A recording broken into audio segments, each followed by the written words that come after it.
Hello, everybody, and welcome to the Daytripper Photo Show. This is episode number 108, and it's a special show because we have a special guest or two tonight. We've got, of course, our regular co-hosts, which would be Gabriel and Navi. Gabriel, sir, how are you? Good. Thanks for having me on again. Always a good pleasure to have you here. And Navy Nhum, our newest host, kicking it old school. Hola. I don't know what that means, just chilling with us. And back with us today is the photo video guy himself, DR Chevalier. Good day, sir. Good evening, all. Good evening. And the main host, or the main guest of our show today, Victor Woodhouse. Victor, just a great guy to have on our show today. We're going to be talking about York Region forests and what we can do with it. And Victor, you know so much about our forests and so on. You've been a counselor for Region Ward 3. No, yeah, for the town of Newmarket. Town of Newmarket. Town of Newmarket, Ward 3, and then also for one term at large when Newmarket actually didn't have a ward system. So that goes back to 2000. So very cool. Two separate terms. And you've got a lot of experience with our forests, and you've got some photos to share with us about some places that we might not have heard about. And we're going to talk about some of the things that we could do in these forests as photographers and as residents of the area. So that's great. One of the quotes I have about Victor is he's a husband, a father of 5, grandfather of 8, an experienced counselor, and a friendly neighbor and dog lover. So fit right in with our group. Awesome.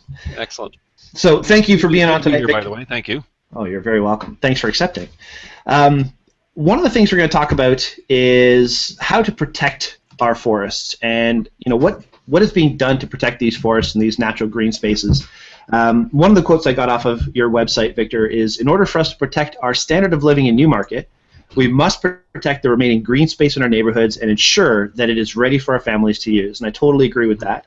To that point, Ross is going to have a question for you about how usable these places will be for our families. And I'm sure he has one of those thoughts that we've been talking about already. So with this in mind, though, we invited you on the show this week to talk about how we should protect these things and what we can do to keep these things friendly and fun for everybody to enjoy. So thank you, everybody, for being on tonight. And Navi's already falling asleep. Sorry, it's been a very long day for me. Has it? Tell me, what's made your day so long today? It's just been a long day. Work and whatnot. I'm not telling you, Brian. Talk to somebody else. All right, well, that's great. Before we get into our main discussion tonight, let's just remind everybody that we have some great sponsors of this show, some folks that have come along and really given us a lot of prizes and made it a lot more fun for people to be involved submitting photos, and this is to our good friends at LensPen. Generally, what was that cool sound? That was my phone. Oh, that was a cool sound. Sorry, squirrel easy, don't mind me. So the LensPen product that these guys give to us is fantastic. Even at the Camera Club meeting last night and all these different avenues that we have to share our love of photography, the LensPen can come in super handy at all times. So thank you guys from LensPen for sponsoring our show. Now the cool thing is, well, it's not really cool. Generally what we do is we have a photo contest and we announce our winners on the show and we give them LensPen prizes. Well, guess what, guys? No photos this week. I guess our photo challenge was too difficult. So we're going to make the photo challenge a lot more difficult this week just to get you guys, more challenged. Why not?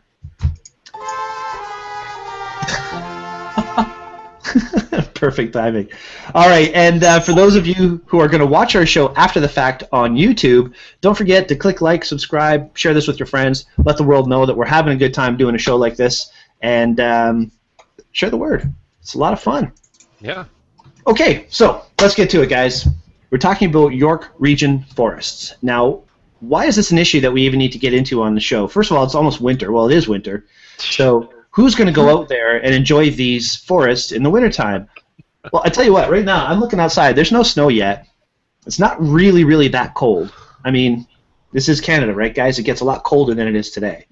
So this is a perfect opportunity to get out and enjoy these forests. And there's a lot of things that are possible in these forests. Now, first of all, everybody should know I'm originally from Vermont. I did all my high school serving time living in the States. But I love living in Vermont, and it really brought me closer to nature and made me appreciate nature and the forest that we have around us. I lived on 400 acres. It was the entire side of a mountain. It was beautiful. So when I left that area and moved to Oshawa, needless to say, I missed it. Oshawa isn't necessarily known for its forests, let's say. So maybe something else along King or Simcoe or, late at night, the women on the corner and stuff like that. Maybe that's what Oshawa is known for, but certainly not its forests. So You best not go anywhere near Oshawa. no, I don't want to. I've been there, and I'm very happy. I don't want to see you either. I got to jump in here. I got to jump in here, guys. The only thing I would say is that you're right. Oshawa isn't, but Oshawa is part of Durham, and Durham actually has a very well managed forest system. It's not right in the downtown heart of Oshawa. I suspect there are people all through Durham, including Oshawa and the other communities, that are not aware of the extensive number of forests in Durham region. So I'll just leave that with you. But that's cool. Get out. So that's the beauty of it. Pretty much anywhere in our area, if you drive 20 minutes in any direction, you can find some things that you might not know are there. Yep. And that's one of the cool things about this area. Now, yep. I live in Newmarket. Navi, you're in... Where Be forward, Bradford. Bradford. Yep. Gabriel's in Keswick. Ross is just around the corner from me here in Newmarket. Victor, you're in Newmarket. Yes. So we all live in this roughly a very close area, right? And there is forest everywhere. It's beautiful. So let's talk about some of those forests. Let's talk about some of those really cool things that maybe not everybody knows about. So first of all, you were telling me your favorite plot, your favorite forest in our area, Victor. Maybe you can go over that area with us and explain where that is. Yeah, I guess my absolute favorite is the name of the track is Bender and Graves. But if you were to take Davis Drive and head east out of Newmarket, so over head past Highway 404 and Woodbine Avenue, and then the next concession is Warden, and then you come to Kennedy Road, and just north of Davis Drive on Kennedy Road is Bender and Graves. What's deceiving and what is interesting is that there are no signs that indicate 3 kilometers or 5 kilometers, or even when you're on Davis Drive and you're about to turn onto Kennedy Road, the only thing it says there is dead end or no exit. So it's not like you're going, oh gee, I'd love to go along here, unless you know it's there. It's only a half a kilometer, but it's over a hill. You can't see it. But anyway, there is Bender and Graves, and I like it because it's close. It has a lot of diversification in terms of the vegetation that's there. It also has a very steep ravine area, to the point that that's why the road no longer goes through from Kennedy Road. Sorry, Kennedy Road no longer goes through from Davis all the way up to Green Lane, because the topography as you go down through there is very, very steep. You can still walk through there, but so that's the general area. It's called Bender and Graves. And then I was particularly excited when I was on council that the region purchased additional land. I referred to it as the farm, but it was open. It was used for farming. And it's adjacent to the property, so it takes the tract of land all the way through from Kennedy, all the way through to McCowan Road. So that's my favorite piece. That's a huge area there as well. I mean, it's I think when we had our discussion, you and I previously, you were saying that there's about, was it 400 acres or so land in that area? Yeah, let me just I'll do a quick check on that one. I think it is around 400.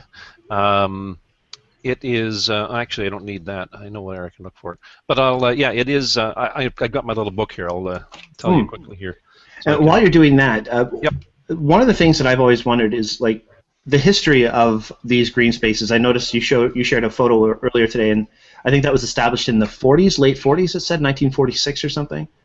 Some of them were in the 40s. They were purchased or taken over actually by the region at different times. but as early as the late 20s, the very first forests were established. I'm going to check here because I've got a little book, by the way, which you can get. And I'll hold this up. Is this how you do this on the Hangout? Perfect. So here we have this little book, and if you go to, it's called Your Everyday Guide to the York Regional Forest. At many of the entrances, they will have a little wee wooden box, and these are located sometimes inside there. And I say sometimes because they'll come around, fill it up, and then people take them. And you can also go to the region. To the regional office on just Yonge and Davis right in Newmarket, and those books are available free of charge. And what it has in there are a number of the tracks, a brief explanation of the forest, and just a layout of where the trails go. And the purpose of it being it's that size so that you can put it in your pocket and take it with you, so you know where some of these are, including keep them in your camera bag too. That'd be a handy thing. It'd be perfect. And then what I did notice as well in the new one that I picked up today actually when I was out is they actually have the street address. So if you want to Google exactly where it is, you can type in, for example, for Dainty Track, 15182 McCowan Road, and obviously your Google Map will show you exactly where that is and the entrance to it. So that's a great move on their part to put that street address on there. Mm-hmm. I think Ross just shared with us in our chat here a link to the York Region Forest page, so we can share that as well with our community. Maybe if Gabriel can do a quick copy and paste for that, get that out on our community so people can see that. That'd be great. Thank you.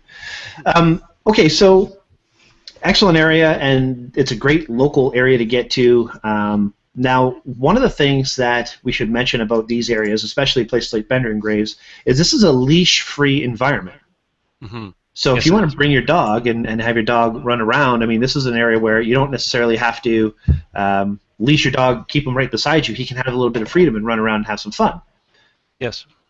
Ross, Yes. maybe you can chime in here with the thought that you had, because obviously you have a dog, and well, maybe not obvious to everybody, but we know Ross has a dog. And you say when you, what's that? I have a wolf. Yes, you have a wolf. We do not take him out He takes you out. into the public. No, it's just not. It's not conducive. So what was the concern that you had about some of these trails? So the issue is never dogs. The issue is people. And not all of the York Regional Forests are leash-free zones. So Right. you've got young people, you've got older folks, you've got perhaps photographers out trying to, get some quiet enjoyment out of this wonderful area that is protected against development. I think that's a huge thing.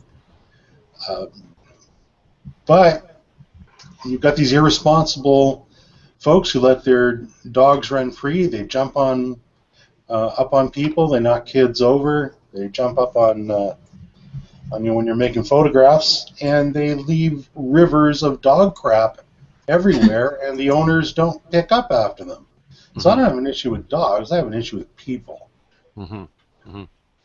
Yeah. So it's great when you can let a dog run free. But the vast majority of these places are not leash-free zones. But the citizens who use them and treat them as if they're their personal doggy bathroom are destroying them for the rest of us. And there's never anything that's done about it. Yeah. Which is too bad, because then if nobody's going out and using them, they're not going to get emotionally involved and emotionally attached to the fact that we have these wonderful green spaces. And so then when you get things happen, like we saw in East Gwillimbury the last couple of years, some of the best farmland in Canada get bulldozed for yet another rack of stupid townhouses, and nobody gives a crap. It's ridiculous. So I guess the question would be... There was no question. There was a bit. It was kvetching. No question. It was a diatribe against development and against people letting their dogs run leash free. Is there any kind of recourse for people that have issues like this, though? Like, is there somebody that... Tasers. Yeah. What was that? Tasers. Yeah. Certainly a walking stick does not hurt. I carry a walking stick whenever I'm out for a host of reasons, and not the least of which would be that if there was a dog out and it went to attack my dog or was unfriendly, I would not hesitate to keep the dog at bay with a stick. Not hesitate. I'm not going to get bitten. And we're photographers. We have monopods. Yes, yeah, that works too. Mhm. But you know what? I think if I just joined the group here, I might be very reticent to even consider going to one of the York Region Forests because of that concern. I can tell you what I suspect is, and I'm wondering if you have been visiting local parks. Because they're not York Regional Forests. So within the town of Newmarket, for example, there would be over 70 separate green spaces. And you're absolutely right. They are all in the town of Newmarket. You must have your dog on a leash at all times unless he's on your own personal property and the property's fenced. He can't leave the property. However, that's not what people do. However, in the forest, in York Regional Forest, it's pretty clear. They do have signage there, and it says that your dog must be either on a leash or in control. In control. Now, it's the old story of how do you police that? The answer is you really can't. You're counting on people to do the right thing.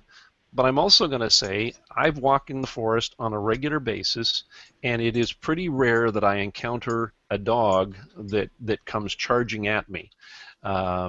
Even when I have my two dogs and we go out, if I'm unsure, if I see some dogs and I'm not sure about the dogs, I will call my dogs back and leash them, and then ask, is it okay? What is it okay?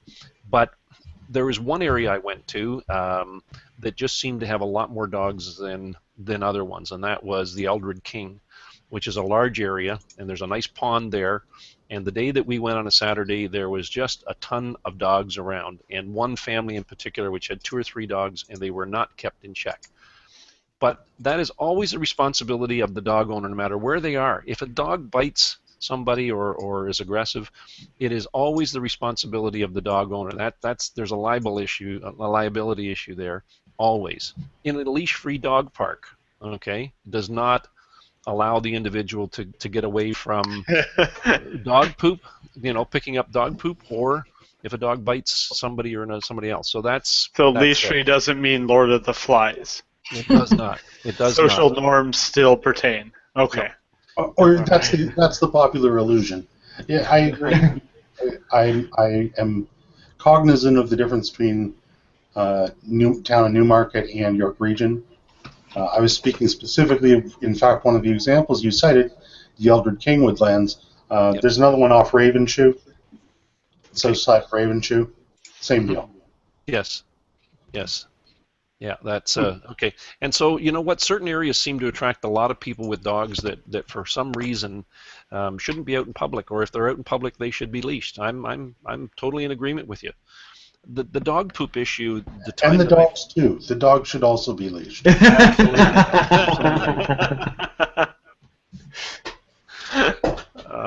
dog poop, I find, is not as big an issue during the regular part of the year. It's absolutely terrible in the spring.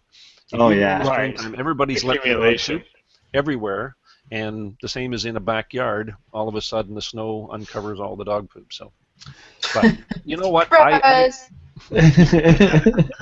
We actually knew it was there. We just didn't know where it was. I have to kind of quickly chime in here. Heather Gurrell made a comment. I guess she heard us talking about Oshawa, and she says there is Dixon Woods, and in the GM area they have a nice forest behind the plant, both in Oshawa. So yes, there are some nice places in Oshawa. I'm not a fan of the Schwa. I lived there, worked in the OC for a long time. I like Newmarket a lot better. And a lot of that is because of the green lands and the forest areas that we have here. So to get back into our notes for a quick sec, actually, before I do that, I noticed Paul says we do give a crap, but nobody listens.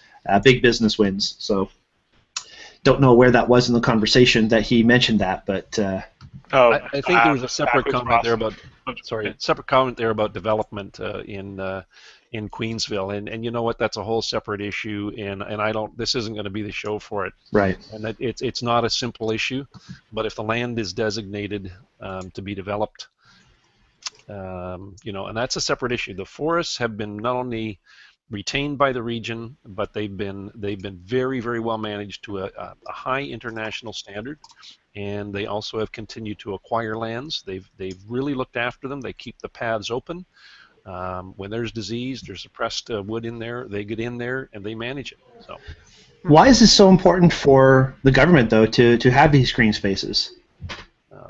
I think you have healthy communities when you have green space. You enhance your community. When you give people an opportunity to get out and just go for a walk, it's incredible. The emotional, spiritual, physical benefits just from going for a walk are significant. I went to my doctor.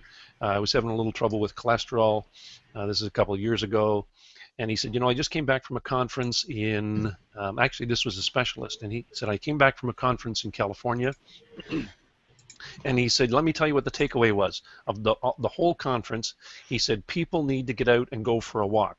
I said, what are you talking about? He said, if people would just get out and walk for half an hour a day, he said the number of difficulties physically that people would have would decrease significantly, and we just need to do that. So it doesn't have to be in York Regional Forest. It can be anywhere. Mm-hmm. But given a choice, I mean, I'll be out in the bush every time. So absolutely, for sure. That's one thing that I really appreciate about photography. My wife and I are, to say we're not winter people is to put it mildly. There's usually lots of curse words and hand signals whenever the topic of winter comes up. Same. But getting into photography has gotten us outside a lot more. Night photography is a lot better in the winter, mainly because you don't have to stay out till 3 in the morning to get a good picture because it gets dark at about 2. So we bought about $5,000 worth of clothing and winter clothing and spend more time outside, and especially now with the 6-year-old son, we like to spend more time outside even still. And so knowing that there's some new spaces that we can go explore and hike around is going to make this year a little bit better. Good. And not just that. I mean, there's new things being acquired all the time. As you've mentioned earlier, you said there's a new forest was just added, about 55 hectares of land. Yeah, so this is just their most recent, and it was out in the York region puts out a paper. I'll just read the headline, which is celebrating the newest addition to the York Regional Forest, Drysdale Wood. And so they recently acquired 55 hectares in the town of Whitchurch, Stouffville. And that property is right beside the haulage track. So, which if you went to, so it's Highway 48, just north of Ballantrae, or if you came Davis Drive, just south of Davis Drive, it's one and a half concessions, so that's about 3 kilometers. It's on the east side of the road. That's where the haulage track is, and that's where the headquarters for York Regional Forest is. So apparently it's adjacent to that. I don't know more than that, other than it's contiguous. And 55 hectares was donated, or at least, they were able to acquire it. So 55 hectares, as we had the discussion a little earlier, a hectare is about 2.5 in general terms. So you're talking about 120 acres, somewhere in that have been added. And that's not the last. That's not the last one that is the last one, but it's they've added many others as well. So that's great. Yeah, it is, and they don't sell any of their York Regional Forest. So. Okay, so this is important. They don't sell any of their York Region Forest. This isn't going to be expanded into. Is there any risk at all of the government forgetting about these places, and all of a sudden we find townhouses and all this being popped up everywhere? Yeah, I don't see it. I don't. The attitude when I've been on council as well as before was that the York Regional Forests were not only to be added to, but also whatever they had needed to be managed properly. And I got to tell you, they manage it to a very high standard. So yeah, I have a friend of mine that owns a dairy farm that down in Vaughan, I think. It's right on Bathurst, south of King Side Road. And he was getting ready to sell right before they turned his farm into the Greenbelt. And so he's very, very involved in that whole process. And he said that it is actually, he's surprised how on it the government is about development there and the maintenance of the land and everything like that. So yeah, it's impressive to see, even though it may not be ideal for him. Mm-hmm. Well, that's okay too. I mean, yeah, he's still got his farm. You just can't sell it to expand. Is that it? Yeah. Well, yeah. It's just because he's like literally, they've built huge subdivisions right across the road, and so people complain about the gunshots and people complain about the smell of the cows, and he's like, I'm 8th generation and I can't sell my farm, so maybe you should go complain somewhere else. Yeah, really. Okay, now we've seen places around the area. I'm just going to use St. John Side Road as an example. They undergo major renovations, major revamping. They built the entire boardwalk through St. John Side Road, and I remember when this was all being built, the entire area was in upheaval. All the rocks were torn up, all the waters were torn up, and I was extremely nervous that we would come back and all the animals would leave and there'd be no wildlife there anymore. But it's actually come back tenfold. It's more pretty than it ever was. There's more animals than there ever were. How does the government do this while they expand and they fix and they protect, and yet they don't destroy it in the process? Is there certain things that these guys have to be aware of when they're doing this construction? Are there certain rules that they have to follow, or is it just the typical people just come in and destroy stuff, and then we're just lucky that the environment welcomes it back? Yeah, no. Well, you know what, and I'm far from an expert when it comes to project management, when it comes to development, but having again been on council, there are significant safeguards in place.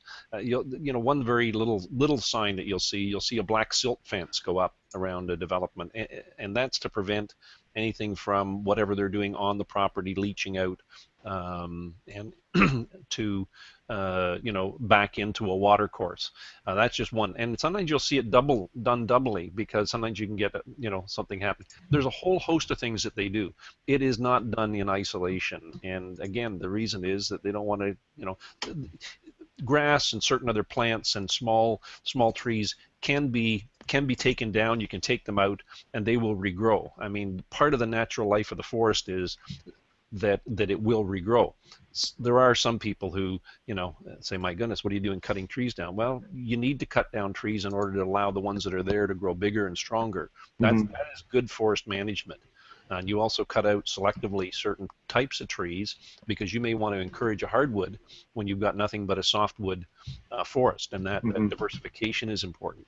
So there is that management to it when you're both developing as well as when you've got an established woodlot. So this would be selective harvesting you're referring to? It is selective harvesting, but it's not really trying to make anything off of it, because pine would garner some money, but not a whole lot. It's more for the enhancement of the forest, so that again you'll get what we call suppressed wood, which is where you've got trees growing too close together. When you first plant them, you plant them close together, but as they continue to grow, then you'll come through and you'll literally harvest selectively a whole lot of those trees, and then the ones that are left can grow significantly larger. There's only so much water and so much light on the forest floor, and you have to manage that. Interesting.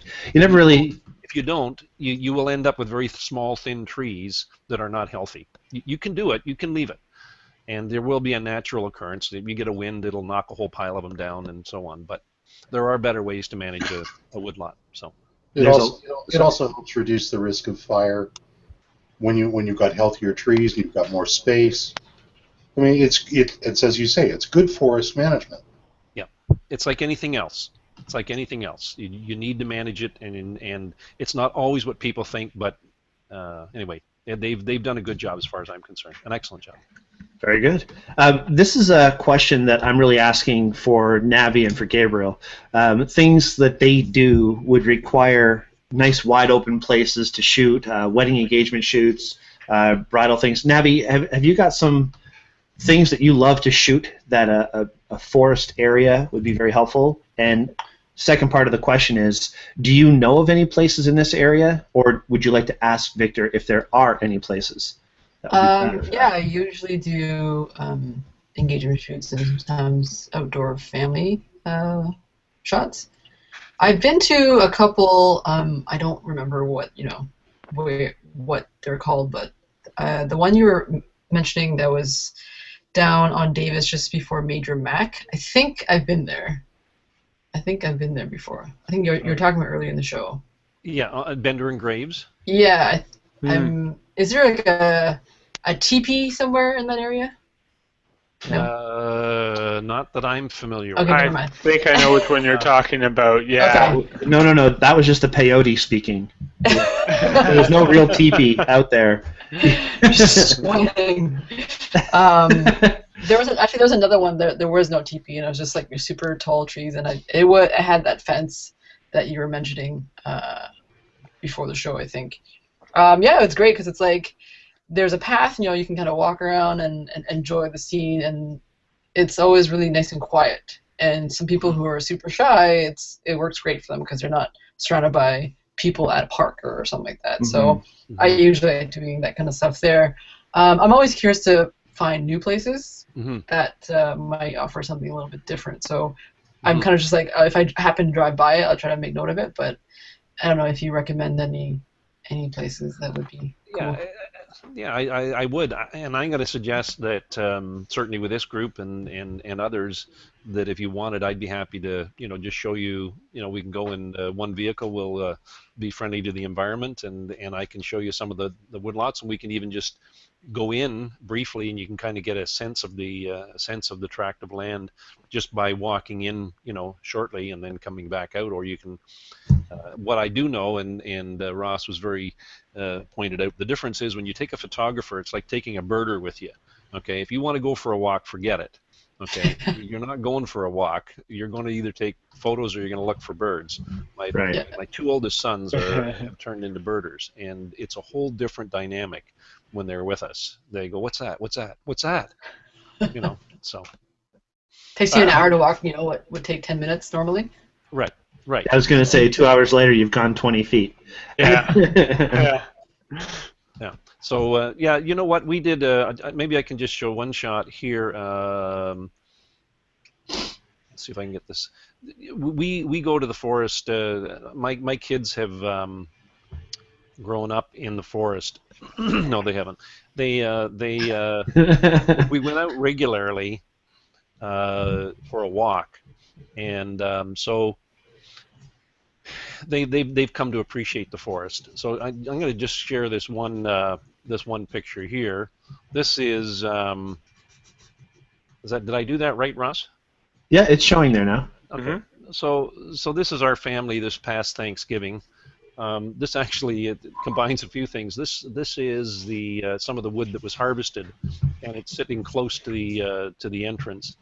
And this is my family and their spouses and our grandchildren. But we've come back actually to this spot a couple of times and taken a photo here. But there are lots of places that are better than that you might want to have a look at as far as for wedding photography. One of the tricky parts for yourself will be. Navi will be, if you've got people all dressed ready to go for a wedding, they may not want to travel too far into the forest. Yeah. So. Now, Victor, if someone like Gabriel or Navi were wanting to use York Region forests for this sort of thing, where it is a commercial enterprise, do they need to register? Or are there fees? Do they need to make reservations? I don't know. I honestly don't know because I've never been asked. You know what? If you were to go in and you wanted to do a small shoot, I've never. I'm not aware that it certainly wouldn't impede anybody else using it. They're usually walking by. Right. So, if you were taking a large group in there and you wanted to do something in particular, maybe you want to check to make sure you don't end up, messing things up. I've not heard of any permit required, but I don't want to sit here and say no, none is required. I don't know. Fair enough. No, more than fair. It is a good question. Actually, when I did my birds of prey falconry sessions, we used shepherd's bush. I did go and get permits for that just in case. I did it a few times without the permit, but as soon as I realized, this is a fairly large group of people with birds of prey flying around and so on, I just made a point to get permits for all the rest of my sessions I did there.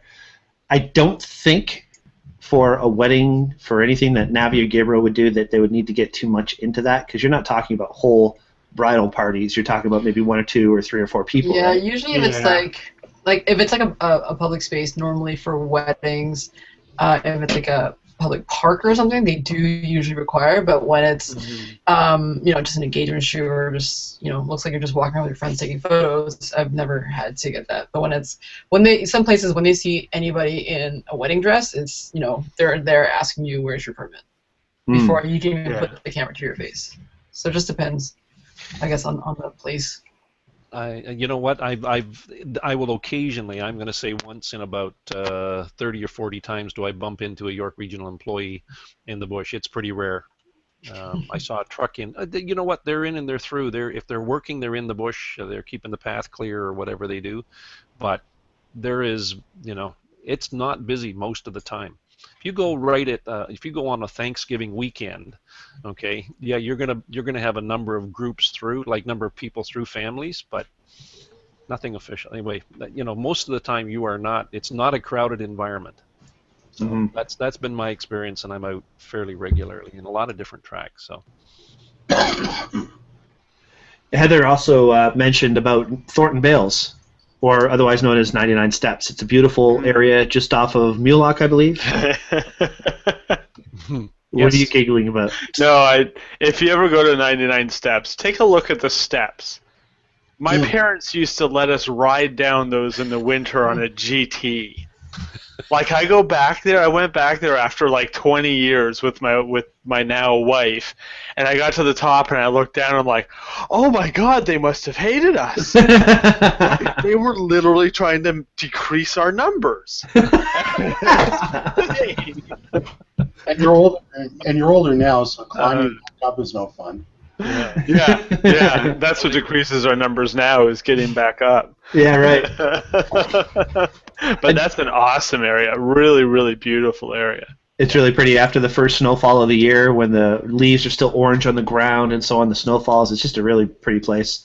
I just want to remind everybody, if you have questions for us during the show, we do have the Q&A app open in the show. So if you want to go in our chat right now and click on the Q&A along the left side, you can post anything you want. You can just say hi. You can ask us questions, tell us your life story, anything you want to do. And where it's appropriate in conversation, we'll just roll it right into the conversation and answer that for you. So, meaning of life is 42, by the way. Just thought I'd go there. I thought it was 37. What? I thought it was 37. You've been reading the wrong books. Wrong books. Oh, man, I've been playing the wrong lottery numbers. That's why you don't win. Anyway, Jamie has a point here. The best steps to ride down on a GT, death. Yeah. Yeah. That's bumpy. Hey, again, talk about Vermont. We had a quarter-mile stretch of hill that would go straight down the whole road, and we were clocked after they had salted on runner sleds, face first, going straight down at 65 miles per hour, with a Subaru following us behind, making sure we were going to get run over if we fall off the sled. It was great. Yeah, good old days in Vermont. Before cell phones, too, so if we had died, we couldn't have called anybody. It would have just been great stuff. Okay, that's a squirrel for you there, Victor. There you go. If you break both your legs, don't come running to me. That's what we used to say. My buddy Scott had to bail off into the snowbank, and it was hardcover ice, and he cracked his chin right open. It was just all part of a fun night. There you go. Yeah. Okay, so one of the things you mentioned, you shared a photo of your family at Thanksgiving. Now, this is a tradition that you do, isn't it? It is. We go out for a walk almost every Thanksgiving, unless it's absolutely pouring rain. We do go out. There's another one. There's the let's just go back here for a second. That one, right? Where did it go? I don't know. Yeah, we go out fairly regularly, but this was a fairly common. We would often go with our family out on a Saturday, Sunday, sometimes both days, and we would. Let's see. No, I'm not sure I can. No, I'm not getting. I can't get the picture there to. Oh, share. won't screen share for you. Yeah, it's okay. We'll. But you know what? It introduced our children. So we have 5 children, and they have grandchildren, and of course it's now they love to get. There was a time when they didn't, but they love to get out in the bush now as much as they can, and it's a tradition at Thanksgiving, but also other times, and they take their own children out. So That's nice. Mm-hmm. Don Hennessy pipes up and he says the walk from Bathurst Street through the old sand dunes up to Dufferin is amazing. Do you know this area? I don't. It is. I know the area he speaks of, and I think he's also talking about Joker's Hill. So Bathurst. Bathurst. Where did he say? Bathurst through the old sand dunes up to Dufferin. Okay. Yep. And wearing super sliders. What's this? And wearing super sliders down Bathurst Street North, Devil's Elbow, was the highlight of his day. He says. Oh, that I do know. Now that I do know. My son rode a GT down. They used to leave town. This is when he was a teenager. He actually did separate his shoulder going down there trying to trick. He actually was trying to do a complete roll in the air. And anyway. Wow. Yeah. That'll leave a mark if you're not bang on that. That's for sure. He actually he broke his collarbone. Yeah. Ouch. But that was GTing. Yeah. So I know that of which you speak. All right. Well, Daytripper Photo is not responsible for broken collarbones or any damage due to your kids and people on these trails. I was not impressed.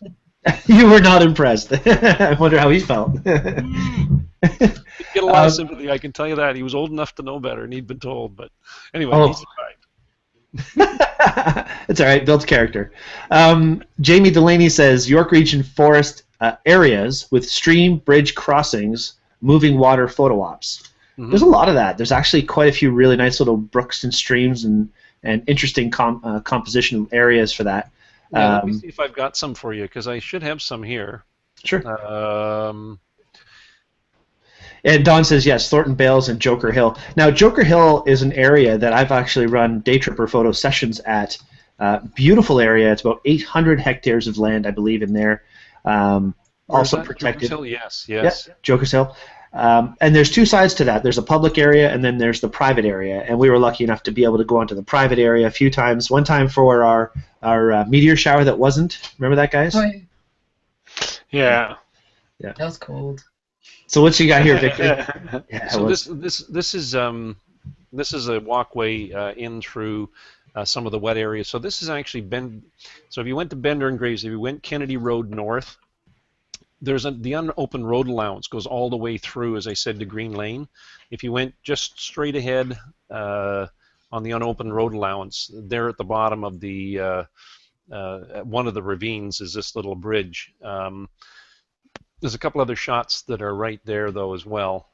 There is a lot of, just in that area, it's a very small stream, but it's very picturesque, and there's not, there are not, not that one. There's not a lot of disturbing of the soil and so on. People have been very... Whoa, what's that doing there? So this is... Let me just tell you what this is. On the opposite side of Bender and Graves, so the west side of the road, Bender and Graves is on the east side. There is privately owned land. The gentleman that owns it, and him and his wife, have encouraged people to come onto the property. There are no signs, and the land, he is also managing the land carefully. If you went down one of the paths, you will find this old vehicle, and I didn't want to include too many photos on here because I didn't know what we wanted to see tonight. But this has been there for a long time. At one time, there was a road that would have gotten in there, and I think somebody got it in there, got it stuck, and then just left it. That's So very cool. Wow. yeah, I'd be happy to take you in there. That's another That's another one that one got enhanced. Most of my photos I haven't done much with. I know this group is very very adept at using Photoshop and so on, and I haven't done a lot of that. Let me just show you. But you talked about water crossings. Let's see if I can quickly find. On the same, just carry on for a moment. On the same private land, there is an open field in which there's some old farm equipment.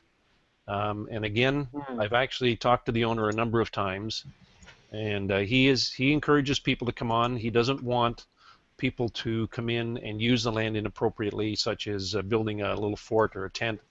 And he did have a fire in there, and it destroyed a fair amount of the property. There's a fair amount of forest one time, so he's trying to protect against that. I don't think I included too many of that. I was unsure what to include in this little album.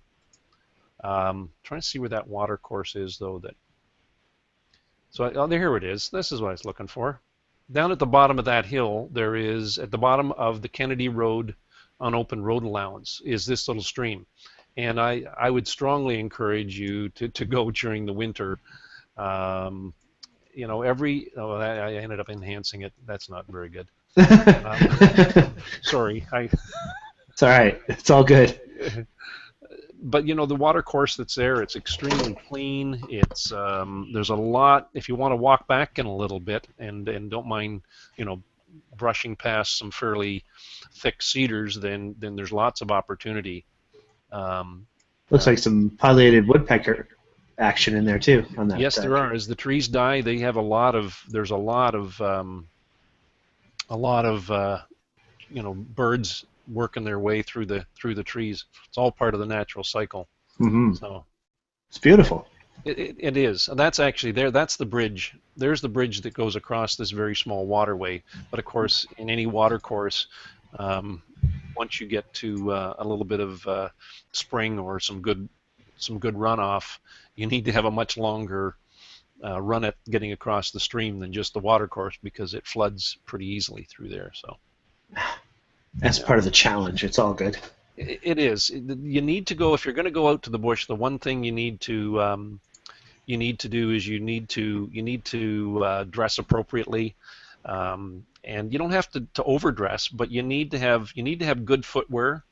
I have a little bag I carry, and in that little bag there's a bug spray, there's a flashlight, and having been out often enough, I carry toilet paper, because I may go out for an hour and a half, and that's just really annoying, and there's not likely to be, or at least I can't identify which leaf is appropriate to use. So, actually, on that point, you mentioned to me about another issue that you could come across, especially in that situation.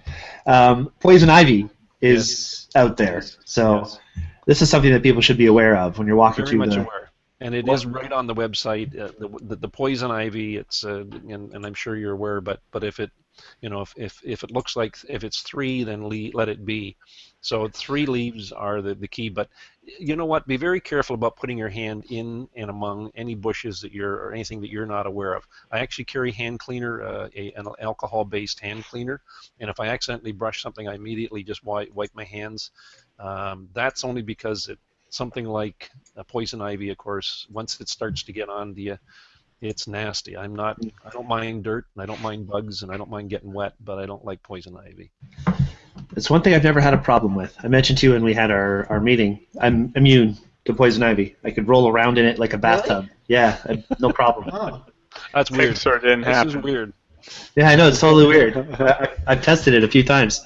Okay, so Victor, thank you so much. Great information about our forests and things that are going on around us. I encourage all of our viewers to experience more of the York Region forests. And if you have any questions on where they are, I believe we posted a link to our community already about this. You can go on there, and if we haven't, we will do it shortly. All the different areas that you can go and experience. Mm-hmm. But one thing we also want to do is talk about not just the photos of the week, which of course we didn't get any this week. Sad tear. But we're also going to give our tip of the week. So this is something that we're going to do shortly. Before we do that, just going to remind everybody, if you haven't already joined the Daytripper Photo community, please do so. On Google+, just search Daytripper Photo and ask to join the community. It's private. So if you share a photo, we can't share it to the world. It's only right there. But you can learn a lot about everybody's images. You can read the EXIF information, what was the shutter speed, what was the aperture, what was the ISO. You can learn a lot from looking at other people's images, and we will also offer our assistance whenever you have any questions about your photography. So if you have any questions, post it to the community, put it in Photo Help, and we'll be able to answer these questions for you right away. Whether it's us or anybody else in the community, you're going to get some good answers. So join that community. Since we didn't get any photos for this week's photo challenge, let's give a challenge for next week. Before we do that, though, does everybody have anything that you want to say about the forests before we move to the next topic? I'm just looking forward to getting out there and checking them out. Some of them are pretty close to where I live up here in Keswick. Mm-hmm. It seems like they go everywhere. Yeah.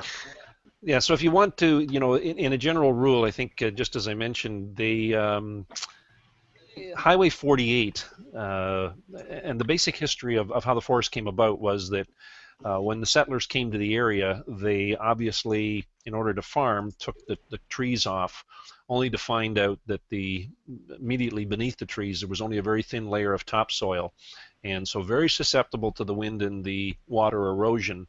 And it turned out that the topsoil got stripped away, and it became blow sand. Huge areas were nothing more than blow sand, and a real liability to the region. So Highway 48, many of them are just off Highway 48, both sides. Davis Drive, heading south, but also heading north. You've got a number of tracks north on Highway 48, and then as you head into Newmarket, there's a number of tracks, including some recent track that they've acquired immediately opposite. So it's at McCowan Road, just past McCowan Road, right opposite the Riding Academy on the south side of the property. And again, there's not even a sign up. Oh, there might be a sign up now.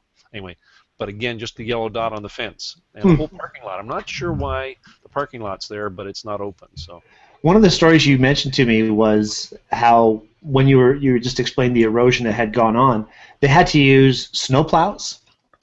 Yeah, my father was actually born and raised just outside Newmarket at Pine Orchard, which is just on the other side of Woodbine Avenue. And the sand was so bad at Davis and Highway 48 that in order to get through, they would literally call out snowplows in the middle of summer because the sand would have blown onto the road and the road was impassable. And that was back in the 1930s. Wow. So that was the dilemma. Today they're wonderful. They're a great asset. People would, if you give you a chance to buy it, you'd buy it. But then it was just a complete liability. It was nothing more than blow sand. And so they had to they worked very, very hard to find out what would grow there and then nurture the pine that they planted in order basically just to stop. All they wanted to do was to stop the sand. Mm-hmm. And they did that. And of course, it's much more than that today. Well, again, thank you so much for filling us in on all this information. Just so everybody knows, the York Region Forests are very easily accessible. They're very well maintained. There's a long-term plan for keeping these things protected, and this has been in place since late 30s, 40s, yep, when all of the problems started to happen in that area, and then they realized what they were doing, and they fixed that problem. And it's taken a long time for it to rebound and be the beautiful area that it is now. So guys, check it out. Take advantage of these amazing places. Don, it's okay that you didn't have time to post a picture this week because time is hard to come by, and we get it. It's all good. And Paul, I'm glad you enjoyed the information, and thank you for watching. So let's get into the tip of the week. Wait, no, we can't do that. First, we have to say next week's photo challenge. So next week's photo challenge. Oh, wait a second. Okay, so Paul just asked another question. Victor, he says, explain the yellow dots. He sees them all over. Sure. So before we go into next week's photo assignment, sure, go into, please. There's an international, I don't know if it's international, but it's certainly national, and that is the yellow dot in this case simply means that you can come onto this piece of property, but you cannot hunt or fish. Or take anything from this piece of property. So it's an immediate it's an immediate signal, and if you have a property in which you don't mind people coming, then you can put a yellow dot on it. A red dot signifies no trespassing, and you don't need to do anything more than a red dot on your piece of property, and you need to post it appropriately and consistently.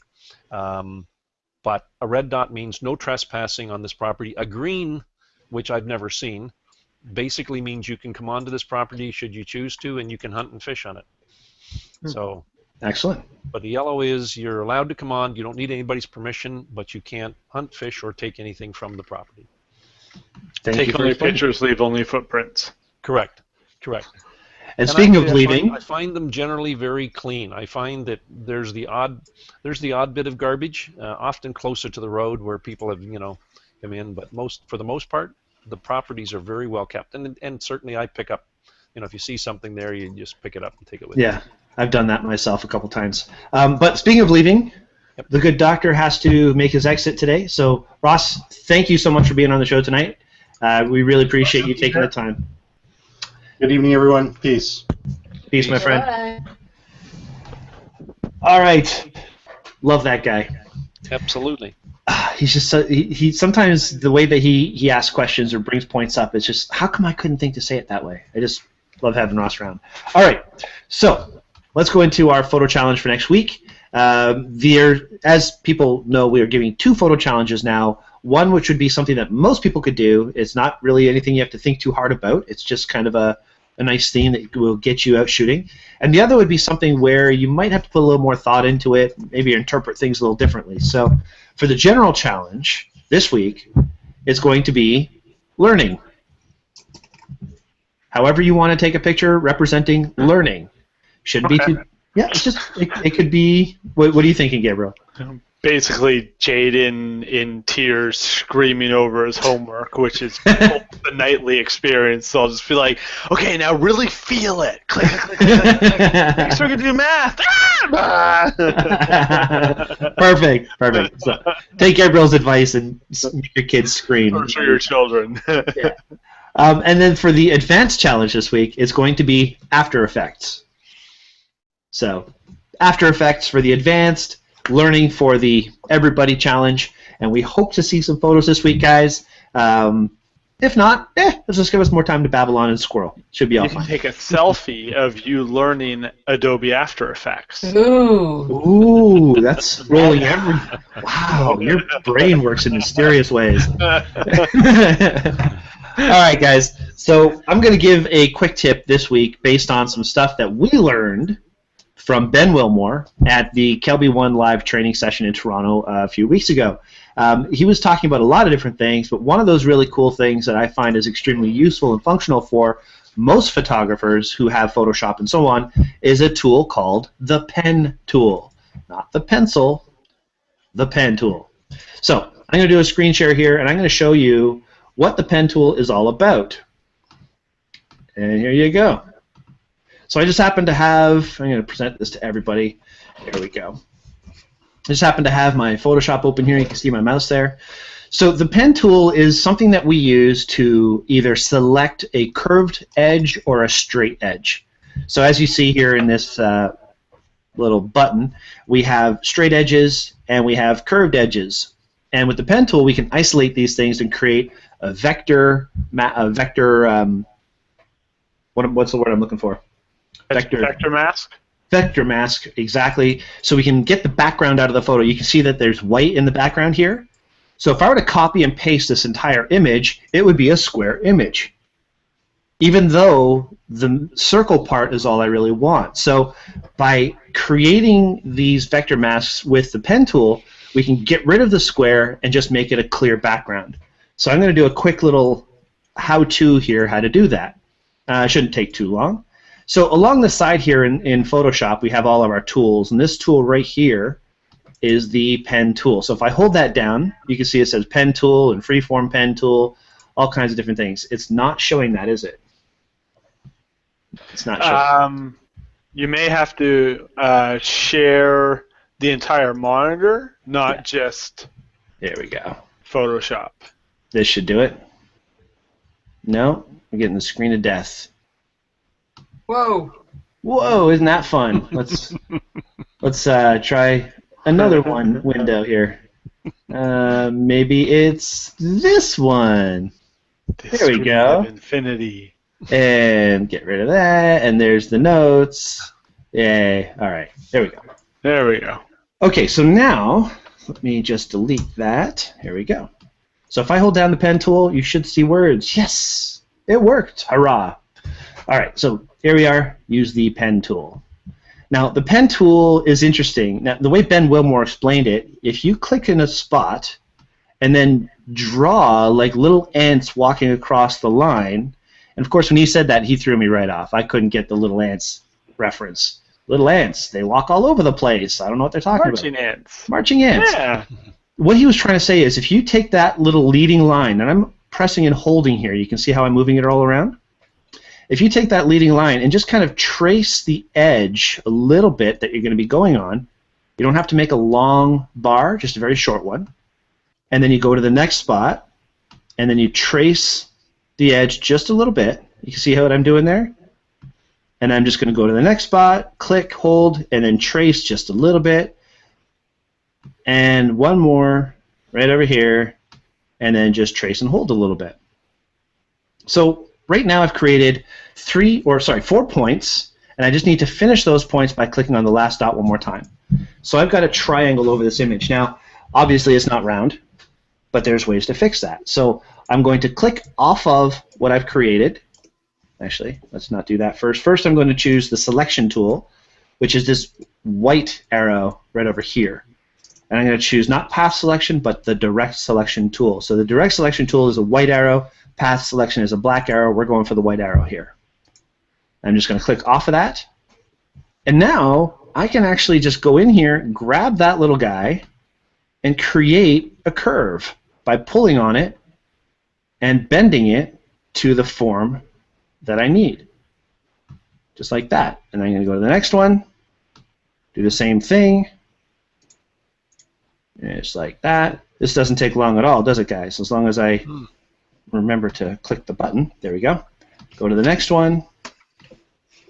I'm going to, there we are. Now, I'm not going to be as precise as I would normally be if I'm doing a true edit, because I'm just doing this for the sake of this discussion today. But you guys can get the idea. If you take your time and you drag farther, you can see how you're bending it either way. So you can just bend it to the point where you have that perfectly covered. There you go. So I'm just going to click Enter. I'm going to go over here to Paths, and that work path right there is what I've just created. The key is to save that work path. So I'm just going to call the work path flag and hit OK. When I do that and I go back to Layers, wait a second, I think I did something wrong. Let me click on this one more time. Boom, boom, boom. Pen tool. Making all kinds of mistakes now. Anyway, when you do that, you basically create a layer mask, which then you could hit this guy right here, which is the load path as a selection tool. And I did it wrong. Oh, no, I didn't. It's perfect. It's going.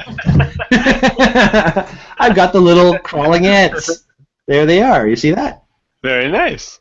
There you go. So now if I create a layer mask, the background should disappear. And it did for the most part, it did. Right, yeah. I was supposed to click invert. So Control-I.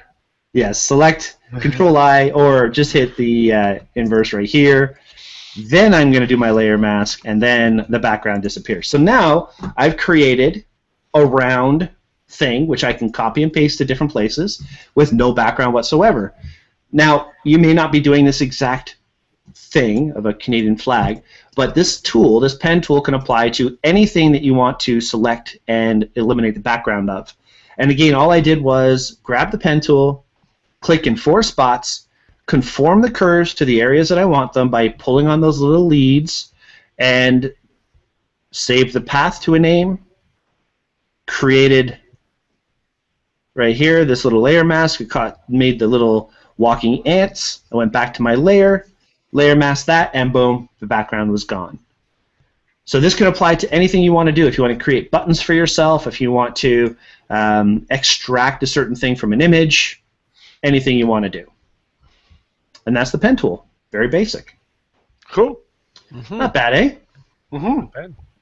All right. So next week we're going to have another tip of the week. And, of course, it'll be probably something a lot more interesting because Navi and Gabriel are going to be doing those. Or one of them will. It's one of those things that, whenever I need to isolate a circle, I usually grab the marquee tool. And then I kind of hold in where I think is the middle and then drag out. It's like, it's not quite the middle. Mm-hmm. So, and then I found it at some point that I think you hit the space bar and you can drag it around, but there's a shortcut key. But even with the shortcut key to drag the circle around, if you made the circle and then you drag it around, it's not the right size or something like that, then you have to start over. So using something like that with the pen tool, you can really customize the shape a lot more, especially if it's not an actual perfect circle. And it's not only that, but if I were to go through here and do, again, go a little bit further with it, hang on one second, let me just pull this to the foreground, choose the proper screen to share, because I'm obviously real good at that. Here we go. Okay, so this is the same place that I was before. I could use the pen tool to get this flag out of here as well. So I can literally just, again, choose the pen tool, click on a point. Let's get rid of these points. There's a point here already. Let's get rid of that first. There we go. So now I can click here where there's a curve and draw a little bit. Click here, and so on, and so on. I'm going to do this very quickly, guys, because I don't want to linger forever boring the entire world. And so on. Oops, I had to go in here first. Let's undo that. Boom. So I think you get where I'm going with this. The pen tool is not just for curves and circles, but it's also for straight edges and places where you need to have some places that curve and other places that are perfectly straight. So you see how the places that have a curved corner, I'm drawing the little ant line, and the places that aren't, I just kind of click straight. Boom, boom, boom, boom, and boom. Okay, so here is that general outline of the maple leaf. And again, I can go through here to paths. There's my work path as the maple leaf. I can say leaves rule, name that. Because y'all know the Leafs rule. Mm-hmm. Of course, right?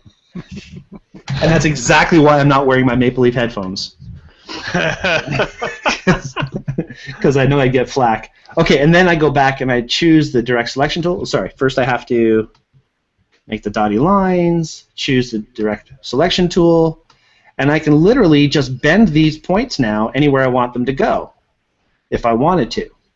Or go back here to the layer mask, and create that layer mask to get rid of the background one more time. Let's see if I can do that correctly. Select inverse, and there it is. I got rid of everything. I didn't do it right, but you get the idea. Yeah. Literally choose just the flag part and go from there. So there's so many things you can use this pen tool for, whether it's selecting straight edges, curved edges, or a maple leaf, and basically isolate the background away from that to give you copy and paste ability of all kinds of really interesting things. So there's the pen tool for y'all. Y'all. I'm Southern all of a sudden. Anyway. Okay. So that's my little tip of the day. Anything else to add on the selection tool? Navi, do you use that ever? I've used it a few times. I find it pretty convenient for, like, for example, the maple leaf. There's so many little edges to make sure you get exactly the point. It gets a little frustrating though when you're trying to learn it, and because if you don't pick the right spot and you try to bend it, it doesn't go the way you want it. So it takes practice, but it can be a useful tool. It does take practice, and for those of you who are watching our show, we were lucky enough that we went to this Ben Wilmore training, the Kelby One Live training in Toronto, and afterward, a lot of us who went down, a lot of people from the Newmarket Camera Club went down together. When we got out of the training, there was so much that he covered that we were all kind of confused. So I put it out to the community to say, hey guys, why don't we have a little hangout, and the people who were at this training downtown. We'll get together in this hangout, and we'll all bounce the ideas off each other and try and learn how to use these tools a little bit better. So everybody seemed pretty keen on the idea, and I thought it would be great. But then I realized, like, I don't even know how to use this pen tool. I'm confused. So I talked to Ross. I said, Ross, do you get how to do this? Are you going to be able to teach people how to do these things in this hangout? And he's like, I don't know what they're talking about. So I basically thought, well, what if I were to send an email and ask Ben Wilmore himself to be a part of the hangout? And he goes, I could do that. So here we are, the Newmarket Camera Club people got together, and in surprise, Ben Wilmore showed up in our hangout, and he actually answered all of our questions and went through step-by-step how to do this. So if you're watching our show right now and you want the copy of this video, we actually recorded it, of how to use this pen tool, I can send you a link. It's unlisted because it's a Newmarket Camera Club link, but I can send you a link, and you can watch from Ben Wilmore himself exactly how to use the pen tool and some different avenues that you can use that as well. So could be a lot of fun. Mm-hmm. Okay, so Victor, now that we've totally bored you, since that you don't use Photoshop stuff yourself, as you just mentioned, hopefully... Right, I'm used to sitting through a long council meeting. There you go. This is a piece of cake, my friend. Thank you. That makes me feel much better now. Well, that's pretty much the show for tonight. Remember, guys, the challenge for this coming week, the general challenge is learning. The advanced challenge would be after effects. Interpret that any way you like. And as we usually try and do, we're going to close the show off today with a quote. And don't forget, before the quote, don't forget to join our community on Google+. Don't forget to subscribe to our channel on YouTube, like and share, and tell the world, because I don't know about me, but like Navi's awesome, and Gabriel's really cool. So you should definitely follow the show because of those two alone. I'm just saying. Absolutely. What's that? Yeah, just before you go, I mean, you made the comment, and I didn't get in, didn't cut anybody else off, but the weather changes. The forest is a great place to walk regardless of the weather. Mm-hmm. And last year, here's one single day. If you like, I can just screen share with you. Please do. One single day. Let me go. I'll get this right here because I have to figure this out. Here we go. We should just say that as far as weather goes, the people on our panel here, we talk a lot of, that we're scared of weather and all, but we've been out on our Bring on the Night day trips in negative 30-degree weather on the middle of a frozen lake. We really love the weather, so I don't care if it's snowy, rainy, you name it. I will go outside any day of the week. I'm like you, Victor. I absolutely love going for walks in the woods. So yeah, that wouldn't bother me at all. But good. Well, and as you know, adverse conditions can bring some wonderful photo opportunities. So for sure. So this one got enhanced, but this is a property that's yet unnamed by the region, but it's owned by them. My name for it is Three Ponds, because there are three separate ponds. There was this little bridge that goes up to it. So I just used the little tools in Google. I didn't get Photoshop. That's okay. That's what they're there for. But here, here's the snow. The day had stuck in the trees. So, are you sharing right now? Because we don't see a screen share at this point. Okay, sorry. No problem. I was certainly enjoying it. That's all that matters. That's right. Here we go. So let's. It's like the joke that only you get. I mean, that's not, yeah, right. Let me see. Why is it not there? Screen share's fighting back. There we are. Oh. There we go. Yep. It's flipping over now. Is it? Now you seeing this? I see me. Hello. No. And now I see Navi. And now I see me. No. Okay. Sorry, you're just sharing the wrong window. Okay, so that's there. So if you just click double Navi. just click stop screen share. Okay, let's do that. And then try one more time. Just choose a different window. Ooh, so intense. Sing along.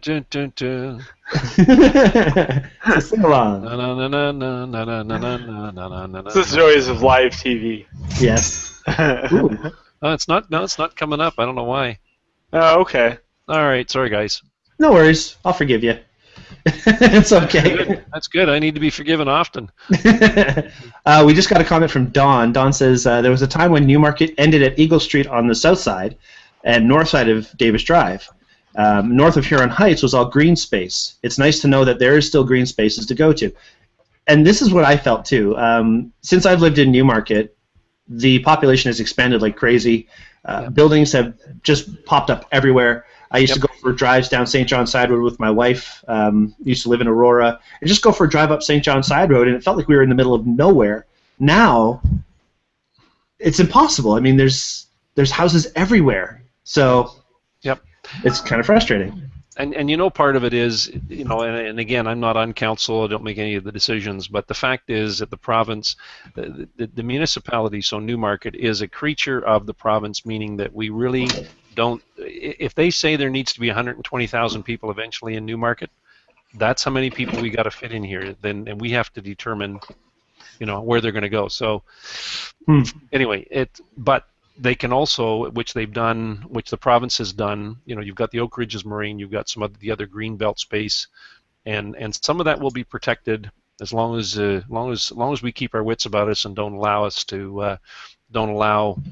the governments that we elect to go back on that. It's absolutely critical. One last quick thought: if you look at New York City. In Central Park, the highest value properties by a long shot are those that abut Central Park. Anything that's close to Central Park, I mean, it's off the charts, and it's used all the time, every day by hundreds of thousands of New Yorkers. So, wow. That's green space is critical. It's critical to the health of a community. So, and that being said, it's a really good segue into our quote of the week. This quote was from Franklin Roosevelt, former president of the United States. He says, "A nation that destroys its soils destroys itself. Forests are the lungs of our land, purifying the air and giving fresh strength to our people." I truly believe that, and it really, it's kind of scary to me that people have known how precious our world is for so long, and it's only taken extreme overpopulation and very, very close calls with the environment for us to realize how important these places really are. So I love this area because people here get it. We get it. We get how important our green space is, and we get how important it is to have nature at our doorstep. And everybody that I deal with is very, very, very, very, very big on wildlife and protecting our green space. So I love it. People I work with, I love them, and you guys are all awesome. Even though Navi was like really quiet. It's okay. It's okay to be quiet. Give yourself permission to be quiet, Navi. For once, right? Yes, exactly. All right, guys. Gabriel, glad you made it back. I guess your internet crashed for a second there. Yeah, I just had to reboot the router. Just like Navi was saying earlier, it's the Rogers special. Yes, lovely. Manual internet. You gotta unplug it, plug it back in. Get the turbo going a little bit. Put a little. Oh, turbo! They're not as efficient. I have a donkey that is walking. Well, open a little door, throw some coal in there to get it going. Considering all our trials and tribulations, the show still went on, and we still did well. Yes. That's great. All right, well, Victor, thank you so much for being on tonight. We really appreciate it. This is your first time ever in a Hangout, and you got in no problem. That's really great. Thank you. Thank you. Thanks for having me on. You're very welcome. Okay, and like we usually do when we say goodbye, I'd like to ask our people on the panel here where folks can hire them for their services. So, Gabriel, you're a stellar wedding photographer, an event photographer. Where can people go to hire you for your services? People can go to bousquetphotography.ca, and normally I have a lower third up here, which I completely forgot to do this time. But it's Bousquet, B-O-U-S-Q-U-E-T, photography.ca. There you go. There it is. Photography.ca, or Gabriel at bousquetphotography.ca. And I do, special events. I'm doing some Christmas parties, weddings, portraits, destination weddings. Destination would be the York Region forests, right? Just got added. It just got added. I have to. My winter special is that if you hire me for a destination wedding, I'll pay you $100 a day. No. What? We usually do destination weddings for a little bit cheaper in the winter than we do in the summer. But yeah, Excellent. that's me. That is you. So thank you very much, as always, for being on. Navi, where can folks get a hold of you for all your awesomeness? They can find me at my website, which is here. Hello. Right there. Or at my blog. Actually, I'm just going to type it out real quick here. Your blog? Is that, hold on. You see it? No? No. Hold on. Off. On. There you go. Ah, you're so fast with that clicky thing. Well done. Yeah, so that's Blog sorry, I'm so out of it. You had a rough day today, Navi. I have an early shoot tomorrow too, so I'm trying to get stuff ready for it. Oh boy! All right. Well, we'll end the show so you can get on with your evening. Thank you so much for being with us tonight, as always. Thanks for having me. You're very welcome. And Victor, sir, where can folks get a hold of you if they have more questions about this stuff? You know what? Again, I'm not the final authority. I hope I didn't come off as being the authority. I'm just a guy who likes to go out to the York Regional Forest because. But you can get a hold of me, Victor at woodhouseinsurance.ca is probably the best. My cell phone number, I guess I could give that out, or do you normally give that out? You don't want everybody calling you. Yeah. So Victor at woodhouseinsurance.ca, and hopefully we'll, if there's enough people interested, I'd be happy to do a little, little day tour or whatever, little couple-hour tour. You got to go for at least a couple hours. It's not practical if you don't. At least a couple hours and a half day would be good, but. What I'll do is I will put a word out to the community, and I'll see who all is interested, and fair enough. We'll see if we can set something up. That sounds like a lot of fun. And if they don't, I'm going anyway. So. Okay, great. And if you guys want to find out more about Daytripper Photo and maybe register for some day trips coming up in the future, go to daytripperphoto.com. It's right there. And we actually have a few of our sessions already on the website for 2015. Things, for example, like our Fire on Ice day trip, which we are bringing back next year. We also have an indoor macro light painting session, which is going to be early in January. That'll be a lot of fun. We've already got a few people registered for that one. And the wedding photography session that Navi and Gabriel are running, which I cannot wait for, and it's going to be spectacular. Mm-hmm. Yeah, so learn how to shoot weddings from wedding photographers. It's going to be a lot of really good tips and techniques that they're going to offer. But this is all on daytripperphoto.com. Check it out. And if you have any questions, get a hold of me, Bryan at daytripperphoto.com. That's Bryan with the Y in. All right, guys. Thank you all so much one last time, and I will see you all soon. Take care, everybody. I'm going to sign out. All right. Bye-bye. Good night.